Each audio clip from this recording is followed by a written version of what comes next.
Moin Moin and hello to my Veve German channel. Today I'm talking English and I'm very proud to have a special guest right now. It's co-CEO Ben Rose. Hello Ben, good morning Ben. It's evening in Germany and how was your day? Or how is your day? Very well. And gute Nacht und vielen Dank für die Einladung. So great to be here. You're welcome.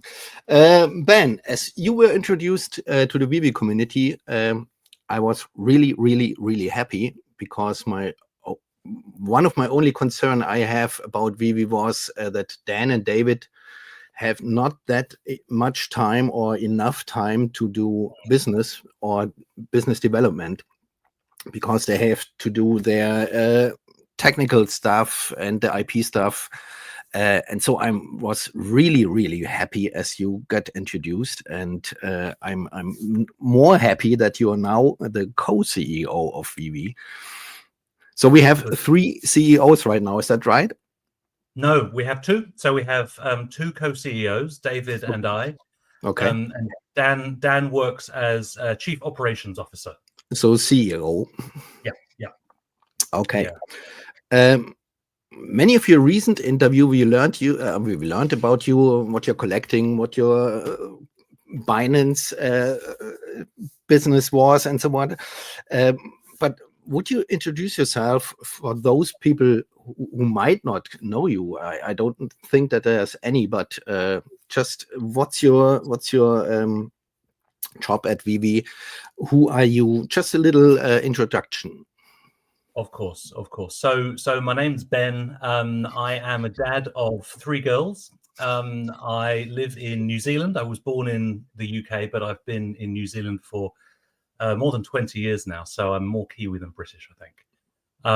My professional background is in marketing and sales in a number of different industries, technology, financial services. Before Veve, I was lucky enough to be the general manager for Binance in Australia and New Zealand. So I started off the New Zealand business. I was employee number 1 and built that up to a team of 20 and a customer base of about 330,000. Then later on, I led the Australian market. So over 1 million users there and a larger team. So ran that region. And I have been at Veve now just for 2 months. In fact, 2 months and a week. So I am co-CEO alongside David Yu. So David and Dan are, as you know, the founders of Veve. And so where we are as an organization is we're now evolving from being a startup, a founder-led startup, into being a scale-up. So they've brought me in to work alongside them to really help to grow and scale up the business into the future. And the very first thing I noticed as I heard you the first time is that you talk business, and I'm really glad that someone's in the team who really has the opportunity to develop that business. And you often talk about community. Community is key and king, I think, in this business. Let's talk about it. I have some questions addressing this theme. To build a large, strong community, like, for example, the German one is definitely. Yeah. So onboarding new users is key, I think. What steps or resources are required to successfully onboard new users to Veve, in your opinion? Okay, so when I was talking to David and Dan about coming in to help with Veve, they were very clear that really what they want a co-CEO to help with is growing the community, growing the business, growing the platform. So from the very beginning, that's been our focus. So I've been working with our teams, looking at what roles we have, what structures we have, what plans we have, to understand whether we have the right people in the right roles and we have the right priorities and the right focuses. So we have a business plan now, which I call our day 1 plan. And it's very clearly structured around growth initiatives. And so recently you'll have seen us in market hiring for some new roles in our customer team, our marketing team, bringing in people to do things like affiliate marketing, life cycle management, public relations, comms, community engagement. So we're investing in some key roles because we want to do two things. We want to make sure that our current community is as engaged as it can be and getting what it needs to get, and we want to grow into the broader collectibles world. So, as you know, we have a really passionate community here, and that's the community that has built this business. But as we saw from things like the Figpin collab and the Stanley Gibbons Penny Black collab, there are big groups of collectors out in the world right now who love their fandoms, they love their collectibles, but they haven't yet experienced digital collecting and they haven't yet experienced TV. So what we're doing as a team is we're making sure that we become part of the conversation. We become an authority and we build relationships with businesses that have really passionate groups of collectors, and we introduce them to the world of VV, and that way we grow the space. I think in the Figpin stuff you're doing quite well because they fit together, those two fandoms. One other thing I have in mind is, will there be, or can you announce anything that I called a dedicated area for influencers? So it's a kind of inside pool for information, for real information, like user growth, like how many real users are on board, etc., etc.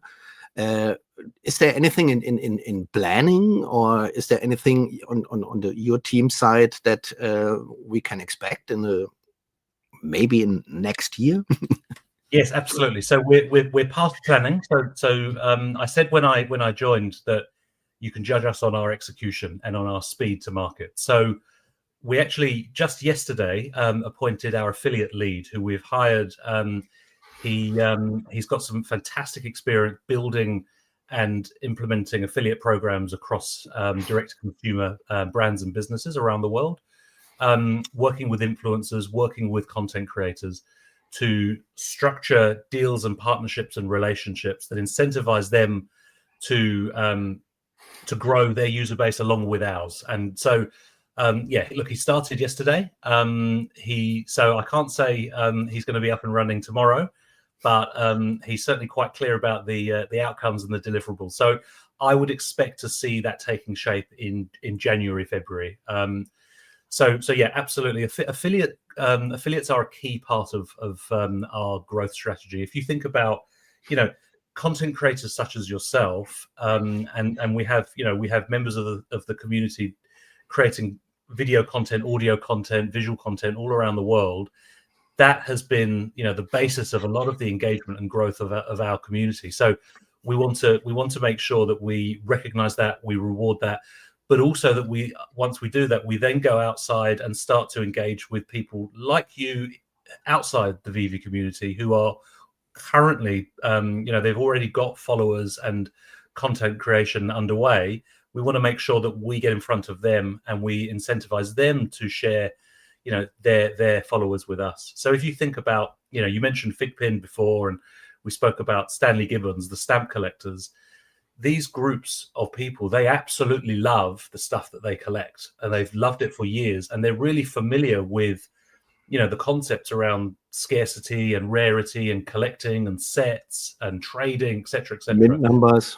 Totally, exactly. So we don't have to educate them on collecting. All we have to do is we have to explain to them what digital collecting is, and then give them a reason to come and try VV. So yeah, absolutely. Affiliates are well underway. Planning has happened. We've got someone in place doing the work right now, and I would expect to see that early in the new year. That's absolutely great to hear. I wish that for a long time that we have that insights. I know that we don't get any hard facts, and that's okay, but not the speculation area ever. Yeah. Another thing is to onboard new users is a plan or an idea from me, redeem codes for collectibles. Why can't I say influencers or content creators not redeem or buy codes, redeem codes, get them from Veve, whatever, buy them by Omi, whatever. That could be not that difficult, because on every fair we can get the redeem codes for the other stuff. So I don't get it why we don't have it. You know what I mean? Yeah, I do. So first of all, let me say it's a good idea, and I know our new affiliate leaders watching this interview, so it's logged. When it comes to ideas, we don't have any shortage of ideas at Veve. We've got lots and lots of ideas, both internally and from the community. And you've seen on X, on Discord, every day people say, "Why don't we have this? Why don't we have that?" Yeah. I think the challenge for Veve, and it's the same with any startup, is how to prioritize which ones to focus on and which ones are going to make the biggest difference. And so the reason why we have brought someone in to focus purely on affiliates, and the reason why we've recently restructured our marketing team, so I've now got someone focusing just on acquisition, and I've got someone focusing just on the marketing of drops, is so that those individuals with the focus on those things can decide what developments, what updates are going to make the biggest difference to our community, are going to really move the needle on the results. So your suggestion to me in this interview sounds sensible. However, what I want our affiliate lead to do is say, okay, what do we need to do? What are the things we need to have in place to make the biggest difference? And if that's on the list, fantastic. And if maybe it comes later, then it has to come later. Okay. Thanks. That was my part, onboarding new user. Let us talk about community existing users. Can I just say one more thing about onboarding? Of course. So another role that we are recruiting, and I'm now interviewing the final shortlist of candidates, so we're quite close to having someone in the role, is what we call a lifecycle lead. And so that person's job is to build a program of saying, at every stage of the user's life cycle with Veve, what can we do to maximize their engagement and their stickiness? So those stages are onboarding, number one. So when someone comes to the site to sign up, how do we make sure that they get through the sign up process? But then really importantly, how do we make it incredibly likely that they're going to buy something when they get through there? Because we know that when someone buys a collectible, they're likelier to engage more with the platform. Once we've onboarded them, what do we then do to make sure, okay, you've joined, you've got your collectible, how do we make sure that they understand that there's a set that they now own part of, and how might we interest them in the set and keep them engaged in that conversation? Once we've done that, then we want to look at those users who are showing signs maybe they're about to leave the platform. So I think, for example, if someone is going, if someone has sold all of their collectibles, they haven't been on the platform for a number of months, what can we do to win them back, to re-engage them and bring them back and maybe incentivize them to stay? And then we've got those people who have left. And as we all know, there are people who have come and they've left. What can we do to go back into that group of customers, identify which ones we can influence, and how do we bring them back to the platform? So that's that role is being hired right now, and that activity will start in the new year. But while we've been recruiting for that, we've been building in the back end the systems to support that person so they can go and execute. So I think it's, one thing I would say is it takes a lot to, build a customer base. You have to have acquisition, you have to have onboarding, you have to have retention, but we're actively investing in building that capability and working really hard on getting it up and running as soon as we can. I guess we have the most patient community at Veve, so we have time. We take the time, especially as content creator. I would love to see this feature, and so if you tell me that's a thing that could be coming, it's fine for me. So just want to talk about it. Community existing users. Can we step to that one? Absolutely. You rolled out the new web version for the mobile app yesterday, and given immediately in the YouTube video from what's going wrong or what has gone wrong. That's a kind of communication I really like, because it's true, it's immediately, and you saw by the feedback of the community there are different kinds of, from loving the overall look and feel, until missing something. So the iteration is quite clear that we have to have an update in the next time. But there is, for example, I have picked some questions from the German community. There's no feedback button in the app on iOS, so you can't give feedback from the iOS app to the to. I don't know if you aware of that, or is there any is there no feedback button in the mobile app, or? No. So I'll let me answer that first. So no, there isn't. It's on the web app, but you can also you can tweet. There are several channels where you can give us feedback: Discord, X, the web app. So there are lots of different places where we're gathering that. What I wanted to say about the app is we knew that this is the first significant overhaul we've done of the app in years, and so inevitably there were going to be people who loved it and people who hated it, and so we anticipated that it would create a lot of conversation.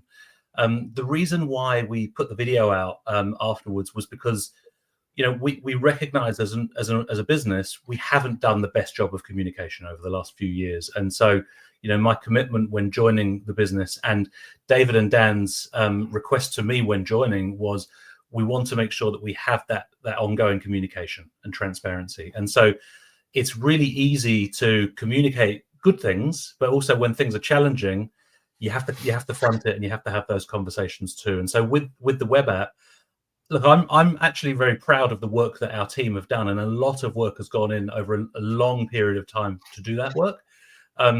Was everything perfect? No, but is it a better experience in some areas than others? Yes. And so we wanted to explain why we did it, and also talk through the process of how we're going to update it. And for those of you keeping an eye on the App Store, you'll have seen that actually there was an update a few hours after the initial one, and there will be subsequent ones coming out. So look, I think the communication side of things is somewhere where hopefully you've seen a difference from us in the last few months, and also to be very clear, it's not just me. So we've got a really strong community team with my collectibles, with Eagle, with Corey, old Rhubarb, so doing a great job. And so when something happens that the community is very is having a big conversation about, we want to make sure that we are right in there explaining our thinking. And look, you won't always agree with what I say.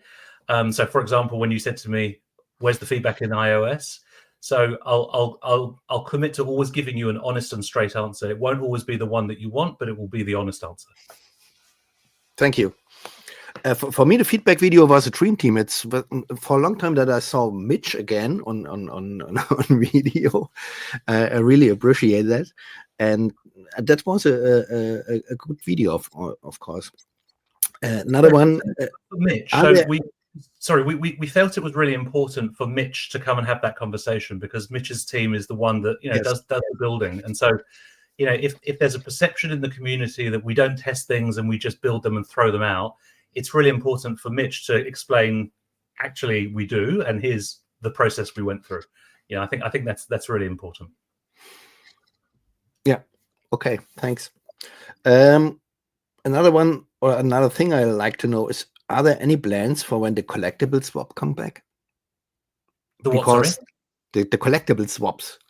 So that's a key thing, I think, for collecting and the community. And is there any plan on how or where or when, or is it a discussion in the team? Yeah, so it's a discussion, but there aren't any concrete plans, and I'll explain why. The reasons are, if we have transfers enabled, there are ways for individuals to circumvent regulations and rules, and so as a business, we're here to have to build a platform and a community for the long term. So sometimes we have to make decisions like this one, where we know that people want it and we know it would be very popular, but actually it wouldn't be the right decision for the long-term sustainability and viability of the platform. So yes, it's a discussion. It's not in the short-term plans right now, but look, it's something that we're well aware of the demand for it. Sometimes there are things that we just can't do in the short term. Okay. Has there any security gaps has been closed with the new app? regarding bots, for example, or is there any new feature? So in terms of security, no. So the focus of the new app was all about bringing the visual experience together for the web and mobile, about bringing the augmented reality up front, and also implementing, which is invisible to the user but visible to us, a modular infrastructure so that we can add on new functionality in the future. So those were the three reasons behind it. Okay. Another thing is the green truck. I call it the green truck. The experience in unboxing my blind boxes is very bad since years. So you get a green truck, you get your mint number, and that's it. And you have it in your vault. When I look at in real life collectibles or crypt toys or for example the new Pokemon TCG, that's a really cool experience, especially Pokemon, because I have the feeling that I can decide which box I want to have. And I would love to see something similar at Veve. Do you think, or is there any plan? It's all about user experience, you know. Absolutely. So the honest answer is no. We haven't had requests for that. We haven't had people raise issues with that. So right now, no, it's not on our roadmap. And this is where I think user feedback is really important, because what I've realized is coming on as co-CEO a few months ago is that everybody in the community has the killer idea for what we should do or what we shouldn't do. What we need to do is, when we get that feedback submitted, is we need to validate it and say, is this something that, number one, there's a lot of demand for, and number two, would it change behavior and engagement significantly? So right now, that one as an example, I can hand on heart say there hasn't been much demand for it. So no, we're not looking at it. If it's something that comes up a lot, then absolutely. So just go to the web form, submit there. That form goes straight to our product team, and they validate all requests. So please do put it in there. But so far, no, it's not on our roadmap, I'm afraid to say. Okay, that's okay.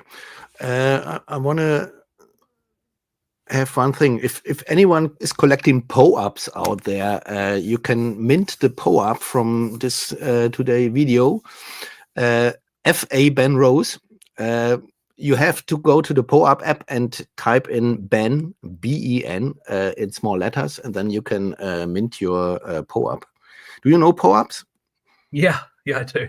I didn't know that you were creating a PO-up for this. That's hilarious.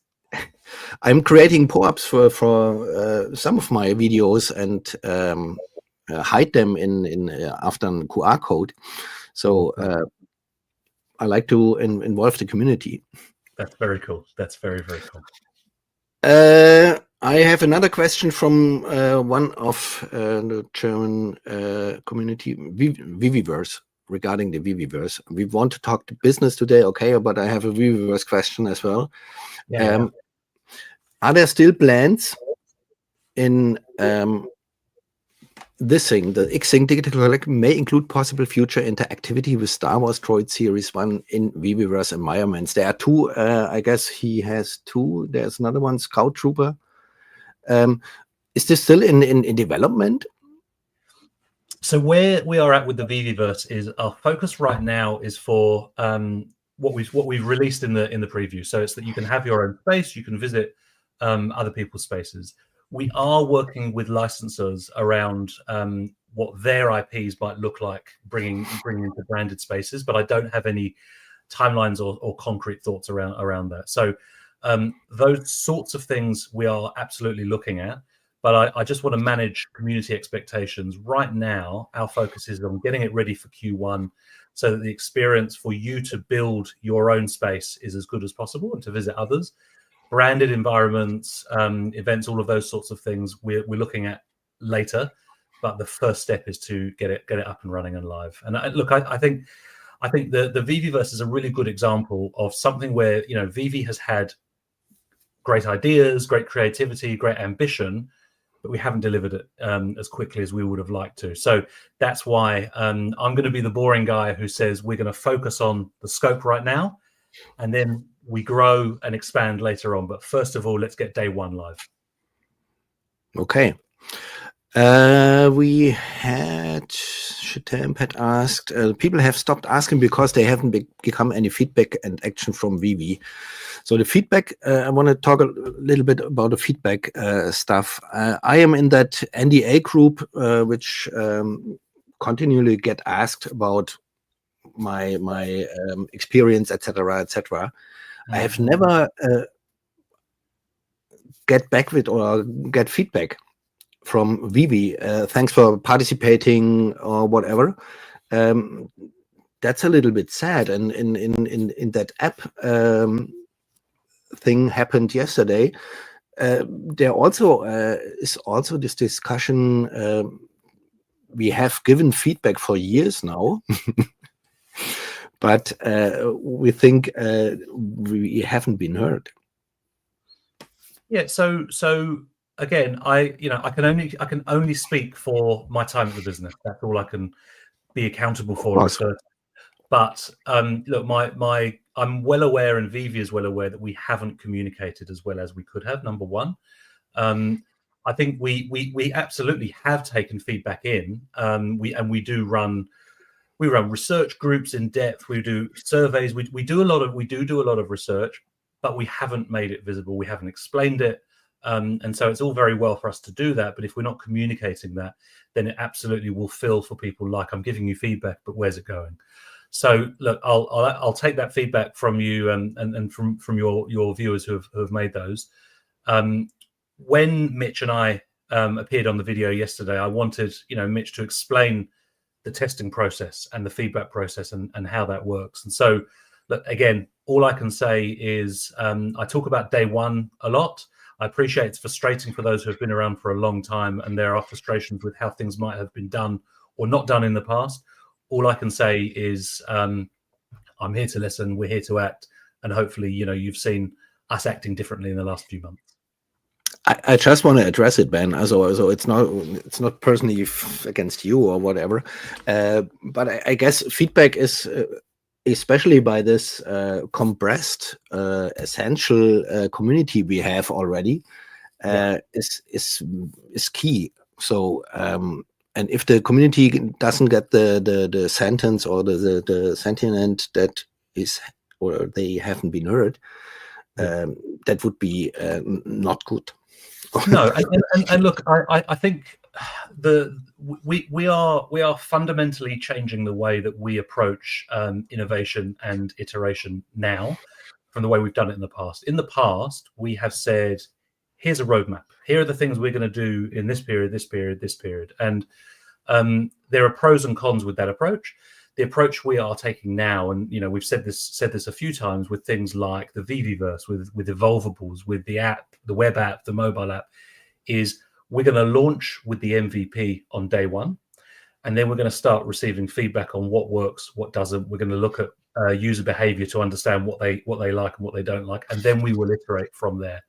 So again, there are pros and cons with both approaches. My view, strategically, is that an approach of responsive innovation is the best way to go, because what that does is it means that we start off with a view, but actually we then get informed by our community as to what that should look like in the future. So that's the approach that we're taking. And so yeah, again, hopefully you've seen that consistently being used with our most recent drops, and that's an approach that we'll be taking to make sure that we are listening to feedback, and we are not just listening to noise and comments online, but we're looking at data and behavior on those platforms as well. I think especially the communication part is really, really getting better. The kind of the way Veve is communicating, you in person have a large thing of it with the communication part, because I think the transparency in communicating, like you did that YouTube video yesterday, that's the kind of communication we would like to hear. Even we hear it's bad or not work well or whatever, but to communicate and to interact with the community, that's I think crucial. And so thank you again. You did a great job. so far, because I think the communication is getting really, really, really good, and that kind of communication we would like to hear. Right. Thank you. So Veve growth is my last part. Are there any plans to start marketing next year? Yes, and not just start, carry on. Yeah. So I spoke about our day one plan, growing our daily active users, growing our awareness of Veve in mainstream media and social media. They're all part of that. So absolutely. So we are, we're bringing on expertise in public relations, communications. We've recently appointed a PR agency with global reach. We are investing in advertising. We're going to be exploring how to better leverage our IP and licensor relationships through their amazing channels. So yeah, absolutely, you will see a lot more marketing, but not just traditional paid marketing. You know, a lot of partnerships, collabs with other partners like the Fig Pins, the Stanley Gibbons, etc. And also just generally growing reach at events as well. So events is something I wanted to touch on with you, because I'm well aware that we've done the US cons and they're very popular in North America. But the question is, well, hang on a second, we've got these amazing communities and user groups outside the US, outside Canada, and Europe. So with our new head of comms and community, who we'll be appointing shortly, one of the first jobs for them is to build out a 2025 events plan, which says, yes, we're going to do those cons that we do, and they're a key part of our activity, but what else are we going to do outside? So what does that look like from Veve showing up in those places? How do we enable our community members to get together and celebrate their communities? So that's what we're planning through right now. And so 2025, you will see a lot more event activity happening outside, the traditional stuff that we've done in the past. Okay. Is Rogers and Cohen still a part of the marketing plan? No, not currently. No, not currently. So in terms of external vendors, we have, we've got a PR agency, we've got a media agency, we've got, a number of those appointed very recently. But really, what I want to do is I want to build the expertise inside our business, so that the internal IP comes from within. So I want to make sure that we've got PR and comms capability that we haven't been amazing at in the past. I want to make sure that we've got affiliate growth capability in-house. So a bit of a balance of outsource and in-house, but really we're investing in beefing up our internal team expertise. Yeah, jtemp is stating it all already. We would love to welcome Veve in Germany, or to Germany. I guess you heard about the German community. We are really a great bunch with a great Discord mod. Fadi is really doing a really great job. Yeah, and so this is my, I think this is my second interview with the German community, and also I want to make the point that my mum, who lives in the UK, her clear instruction is you need a reason to get to Europe. So build that into your strategy, because you need to come to Europe. So it's in there. Yeah, that would be great. What are your tools for future growth for Veve? Have you any concrete tools? You talked about all that onboarding of new members for the team. I recognize that as well. You are really active in LinkedIn, etc. But what are your tools you want to implement? By your knowledge of the Binance stuff or the crypto world or whatever. Is there anything you can implement that can help Veve? Yeah, absolutely. So in terms of marketing stack, Veve actually has a fantastic setup. So we've got a best in class CRM, which links through to marketing. So in terms of platform, we're already well equipped. We arguably aren't using it to its full capacity. So that's about expertise and capability and capacity. So that's what we're addressing. I think the biggest area is affiliates, and so what the new affiliates lead job, the very first thing for them to do is an assessment of how can we quickly get an affiliate program up and running in a way that doesn't require too much back-end development work, because there's a lot of pressure on building out features for our team. So how do we do that in a way which is a smooth experience for content creators and community, key opinion leaders, but it gives us the ability to implement fairly quickly. So there's a real focus on speed of delivery, making sure the quality's there, but making sure we're not sitting around for a year, pontificating and thinking about architecture and platform. We get something live. So I think affiliate tech is the key area we'll be investing in shortly. Other than that, systems, tools, we're all good. We have the systems, we have the tools. It's about capacity, capability, and focus. And focus is the biggest area where I think we're making a difference internally. A lot of my role and my team's role you don't see every day, because it's the stuff that we do internally. So it's about going through what everybody is doing, having a very clear plan, and aligning everyone's activities to the clear focuses, and making sure that if they're doing something that isn't going to deliver a significant outcome for our community, we don't do it. So to enable that, you have to have a plan. You have to launch that internally. You have to have a way of measuring people's progress. You have to have monitoring of that. So we're going through a not insignificant transformation internally of making sure that every single individual in this business, every single team, every single executive leader has a very clear plan and roadmap and performance indicators, so that we're delivering. And that's the stuff that we do internally, and that's how we'll get growth, is really by focusing. Yeah, I think that's since beginning of the year, or since Mitch arrived, it's getting more professional on the business way. Mitch was the first indicator for me to say, okay, now that's that guy that's the technical stuff, and he's talking business like you do.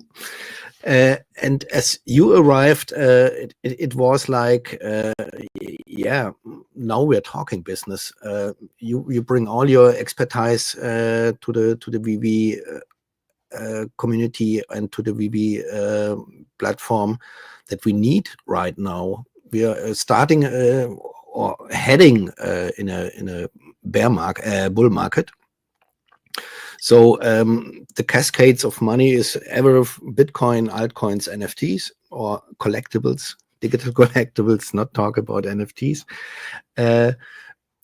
So are we ready for this? And I think we are ready for this, with you in person especially. We will be ready for this. And so it's nice for me to hear that there will be implemented stuff like the affiliate program, because there were times I don't want to talk to my friends about Veve, because it's a lot of stuff not going right. You know what I mean? I haven't lost belief in that project, but it was I say muddy time, and since 24, since the beginning of this year, everything is going in place. Auxerre was a key event for me, and all that stuff. And now, as you're talking, that we have plans for 25 for affiliate programs, for onboarding new users, because we need new users, because the market is cannibalized by the own users, by traders, flippers, etc.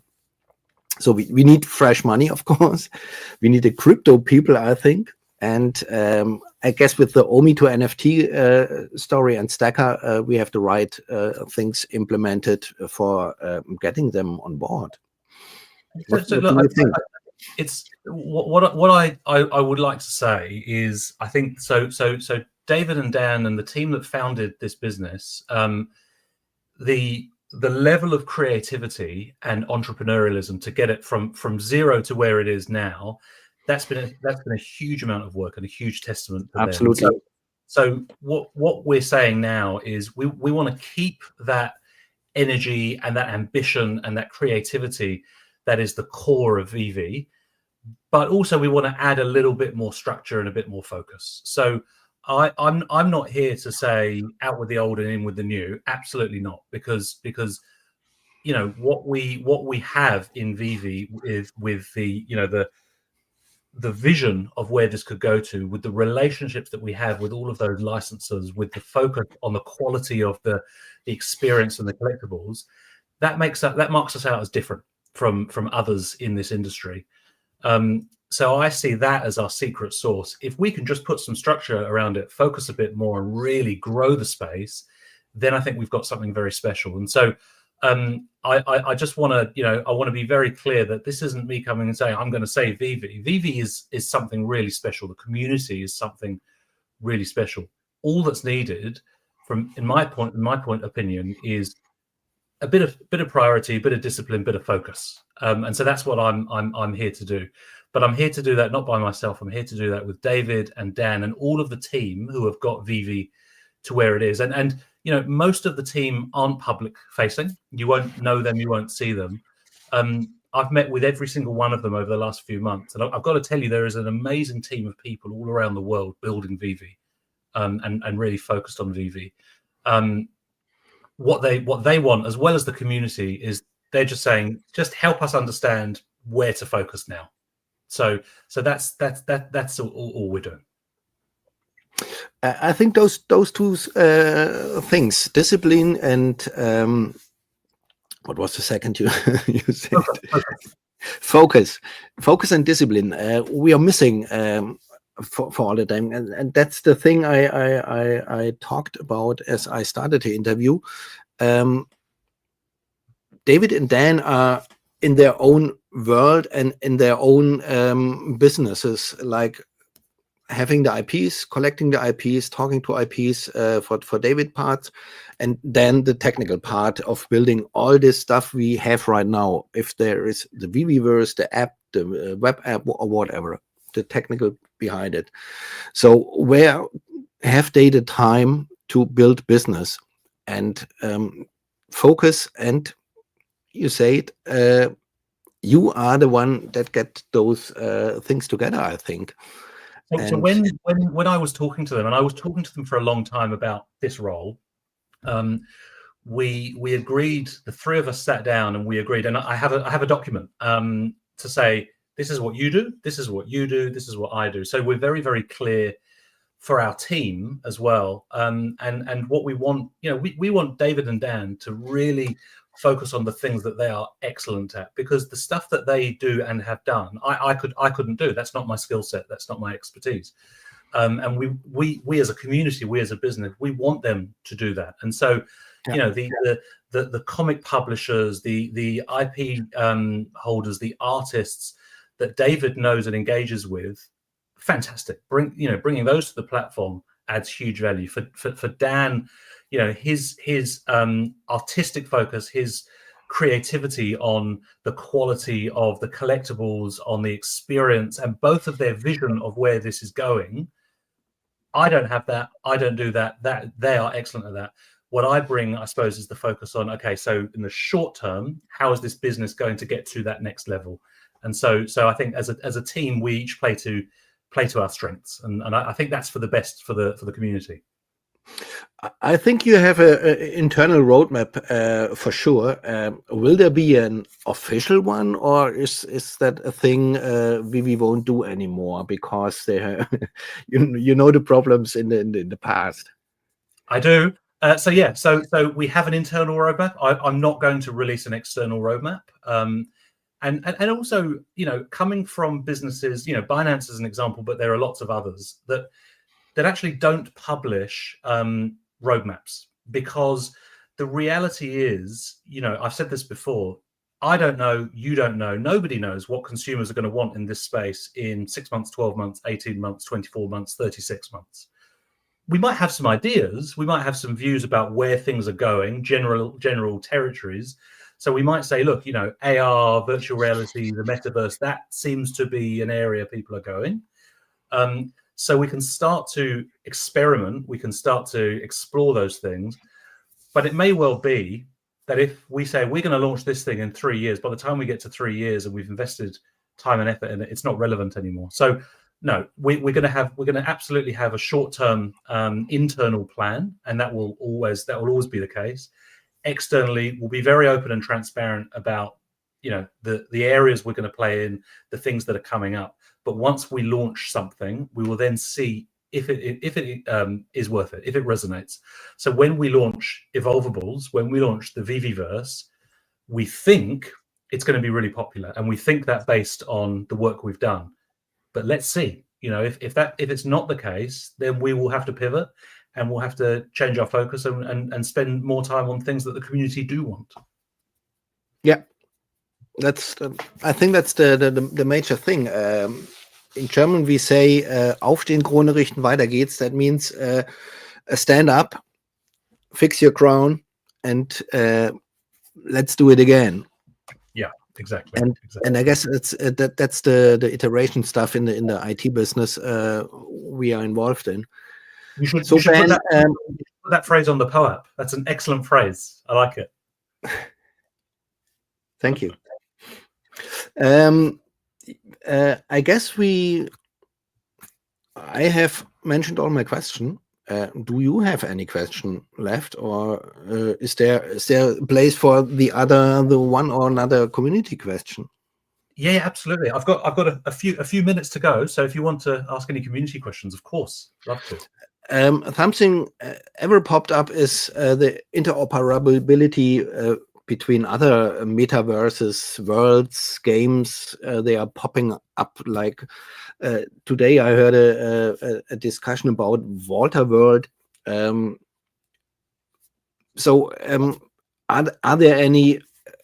You can drop alphas, of course, but you don't have to. Is this still a thing that we could be interoperable with other VR worlds or metaverses and so on? Fortnite sure. So in the short term, no. It is a discussion that we are having. The reason this is a very complex discussion, and more complex than it may seem externally, is that our proposition, the reason that we have been able to build this ecosystem with premium brands, is that we currently have a way for some of the world's most recognizable brands to engage in this space in a brand safe way. So at the moment, we don't have plans for that. It's something that we would like to do, but in the short term, it's not on the radar. Okay.